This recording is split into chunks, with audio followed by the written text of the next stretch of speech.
ಈಗ ವಿದ್ಯಾರ್ಥಿಗಳೇ, ನೀವು ಗಣಿತನ್ನ ಮಾಡುವಾಗ ಒಂದು ಸ್ವಲ್ಪ ವಿಚಾರ ಮಾಡಬೇಕು. ಇಲ್ಲೇ ಇದನ್ನ ನಿಮ್ಗೆ ಮೆಂಟಲ್ ಎಬಿಲಿಟಿ ಒಳಗೆ ಲೆಕ್ಕ ಬರ್ತದೆ. ಇದು ಯಾವುದೇ ಒಂದು ವಸ್ತುವನ್ನು ಅರ್ಥ ಮಾಡ್ಕೊಳ್ಳೋದು ಭಾಳ ಇಂಪಾರ್ಟೆಂಟ್. ಯಾಕಂತ ಕೇಳಿ ಹೇಳ್ತಾನೆ, 100 ರೂಪಾಯಿ ವಸ್ತುವನ್ನು 20 ರೂಪಾಯಿ ಲಾಭದಲ್ಲಿ ಮಾರಿದರೆ ಆದ ಶೇಕಡ ಲಾಭ ಎಷ್ಟು ಅಂತ ಕೇಳ್ತಾನೆ. 100 ಅಂದ್ರೆ ಶೇಕಡ. ಅದು 100 ರೂಪಾಯಿ ಕೊಂಡ ಬೆಲೆ ಎಷ್ಟದ? ಕೊಂಡ ಬೆಲೆ ಬರೋಬ್ಬರಿ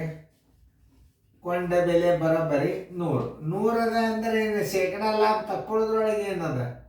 ಕೊಂಡ ಬೆಲೆ ಎಷ್ಟದ? 100 ಅದ. ಲಾಭ ಬರೋಬ್ಬರಿ ನೋಡ್ರಿ, ಅರ್ಥ ಮಾಡ್ಕೊರಿ ಇದನ್ನು. ಲಾಭ ಬರೋಬ್ಬರಿ ಎಷ್ಟದ? 20 ಅದ.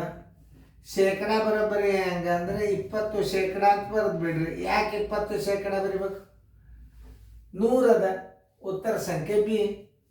ಇದನ್ನು ಇಷ್ಟೇ ಮೆಂಟಲ್ ಎಬಿಲಿಟಿ ಒಳಗೆ ಹಾಕ್ತಾರೆ ಇದನ್ನು ಗಣಿತ. 100 ಅದ ಅಂದ್ರೆ ಇದನ್ನು ಶೇಕಡ 20 ಅಂತ ಹಚ್ಚಿಬಿಡ್ರಿ, ಏನು ಸಂಬಂಧ ಇಲ್ಲಿದೆ. ಇದು 100ಕ್ಕೆ 20, 100ಕ್ಕೆ ಎಷ್ಟು ಅಂತಂತ ಹಂಗೆ ಹಚ್ಕೊಳಿಕ್ಕೆ ಹೋಗಬಾರ್ದು. ಇಲ್ಲೇ ಕೊಂಡ ಬೆಲೆ 100 ಅದ. 100 ಇತ್ತಂದ್ರೆ 20. ಇದನ್ನು ಸೀದಾ ನೀವು 100ಕ್ಕೆ 20 ಅಂತ ನೀವು ಇಷ್ಟು ಹಾಕಿಬಿಟ್ರೆ ಮುಗಿದು ಹೋಗ್ತಾನೆ. ಕೆಲವೊಂದು ಗಣಿತಗಳನ್ನು ಸುಮ್ಮನೆ ತಲೆ ಕೆಡಿಸ್ಲಿಕ್ಕೆ ಹಾಕಿರ್ತಾನೆ. 100 ರೂಪಾಯಿ ವಸ್ತುವನ್ನು 20 ಲಾಭದಲ್ಲಿ ಮಾರಿದ ಶೇಕಡ ಲಾಭ ಎಷ್ಟು ಅಂತ ಹೇಳ, ಅದು ಶೇಕಡಾನೇ ಅದು ಇರುವುದು. ಇದು 100 ಏನಿದೆ? ಶೇಕಡಾನೇ ಇದೆ. 100ಕ್ಕೆ ಎಷ್ಟು ಹೇಳ್ಯಾನ? 20 ಹೇಳ್ಯಾನ. ಶೇಕಡ 20 ಅಂತ ಹಾಕ್ಬಿಡ್ರಿ. ಉತ್ತರ ಸಂಖ್ಯೆ 20. Answer B.